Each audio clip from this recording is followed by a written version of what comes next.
یہ منظر ہے غزوہ خندق کا۔ خندق کھودنے کے دوران زمین میں سے ایک بڑی چٹان ظاہر ہوئی جس نے خندق کا کام روک دیا۔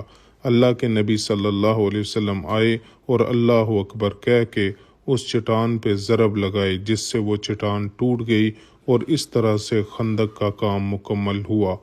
کفار اس خندق کو پار نہ کر سکے اور کچھ دن کے بعد اللہ تعالیٰ نے ایسی آندھی چلائی کہ کفار کے خیمے اڑ گئے۔ مسلمانوں نے اس خندق کا کام بھوکے پیاسے رہ کے کیا تھا، اور وہ بھی واقعہ اسی جنگ میں پیش آیا جس میں مسلمانوں نے اور اللہ کے نبی نے اپنے پیٹ پہ پتھر باندھے۔ پھر اس جنگ میں اللہ کے نبی صلی اللہ علیہ وسلم کی دعا سے اللہ تعالیٰ نے اس جنگ میں مسلمانوں کو فتح نصیب فرمائی۔